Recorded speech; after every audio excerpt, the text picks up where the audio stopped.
In the race-obsessed country that is South Africa, and under the power-obsessed, dysfunctional government of the ANC, we spend a lot of time discussing policy ideas such as affirmative action and black empowerment, or complaining about corruption and service delivery, or publicly condemning racists, or speculating about which faction within the ruling party has more power and for what reasons.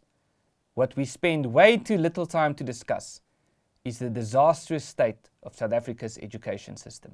Fixing the education system is the most important thing that could be done in South Africa in order to ensure sustainable growth. It is the most important step to take to solve most of the issues that people in South Africa are confronted with on a daily basis. Obviously, this includes the crisis of unemployment, which is not a problem of unemployment as much as it is a crisis of unemployability. There are millions of people in South Africa looking for work, and there are thousands, if not hundreds of thousands of people who are out there looking for people to employ, but you cannot simply employ the first unemployed person you see. Any responsible person who is in a position to employ someone will look for a person suitably qualified to do what is required of him. Yet, despite all of this, a poll among South African politicians several years ago, in which they were asked to rank their priorities, concluded that education is number 16 on the average South African politician's list of priorities. Without going into too much detail, let's run through a quick overview of the state of education in South Africa.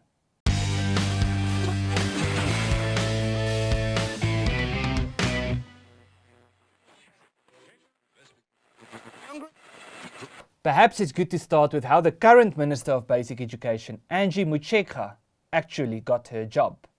Back in 2009, when former President Jacob Zuma was still campaigning to become the president of the country, Muchecha was the MEC for Education in Gauteng.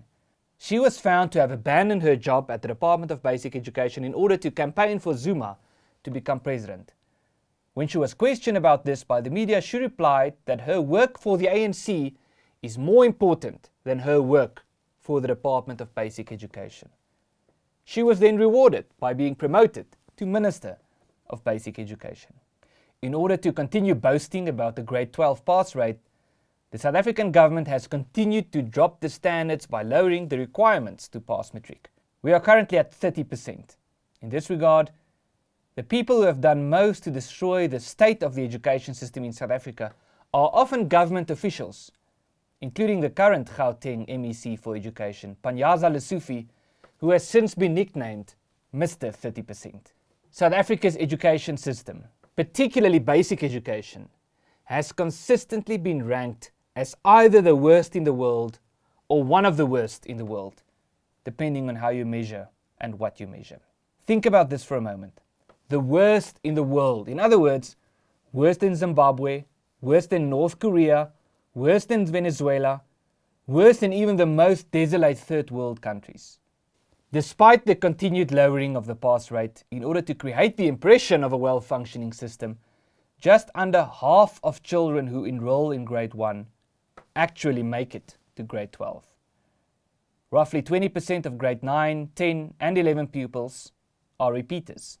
In fact, just 28% of people in South Africa aged 20 or older have completed high school.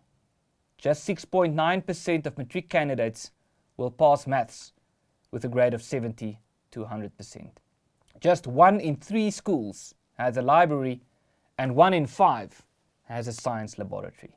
80% of grade 4s in South Africa can't read. By this standard, South Africa is also the worst in the world. Also, 80% of schools in South Africa are dysfunctional. If we want to look at it through a racial lens, as we are usually forced to do by the South African government, we will find that just 3.1% of black people over the age of 20 have university degrees, compared to 13.9% and 18.3% for Indian and white people.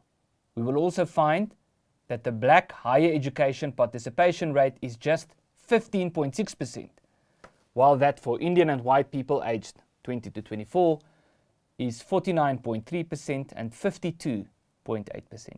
It has been found that of the dysfunctional schools, the vast majority are what Statistics South Africa have described as black schools, schools in black townships, etc.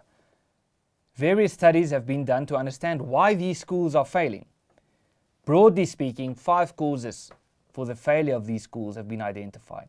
These are teacher absenteeism, mismanagement by headmasters, disruptions by unions, lack of community involvement, and lack of service delivery by the Department of Basic Education, which includes that textbooks are not delivered to these schools by the government. Now again, if we want to look at this through a racial lens, we can point out that none of these have anything to do with oppression or anything like that, but mostly with internal issues that are simply ignored or worsened by the authorities. On the other hand, we find that many schools in South Africa that are within the 20% of schools that are not dysfunctional is completely on par with international standards. And now we're not even talking about private schools. Now you might think the solution is for the government to allocate more resources to fix the problem. No, South Africa already spends hundreds of billions of rands on education per year. To be precise, the learning and culture function accounts for 1.23 trillion rand, or 23.5% of the consolidated government expenditure, of which most goes to basic education. Well, no, in theory, most is allocated to basic education. What we don't know is exactly how much of that money actually goes to basic education and how much goes to BEE tenders in which friends of political elites are enriched at the expense of the poor and at the expense of our children.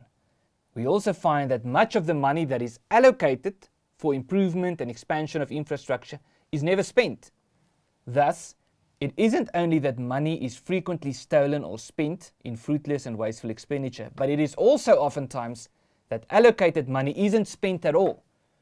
This is particularly the case in Gauteng. The lack of schools, which is a direct consequence of this, leads to overcrowded classrooms, which also contributes to dysfunctionality of schools, and an overburdening of those teachers who actually want to make a difference, which, in turn, contributes to teacher absenteeism.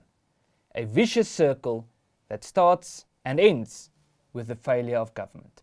In fact, if we look at education spending as a percentage of the budget, South Africa is one of the countries in the world that spends the most on education. Throwing more money at a problem usually doesn't work. Getting government more involved also usually doesn't work. Milton Friedman rightly said that the government solution to a problem is usually as bad as the problem itself, if not worse. The reality is this: there is no silver bullet to fixing the education crisis in South Africa. But a good place to start is not to wait for government to fix the problem on our behalf, and for communities to take control of what is rightfully theirs, accepting responsibility and focusing on what is most important to all of us, our children. My name is Aaron Thruts, and this is your fact sheet.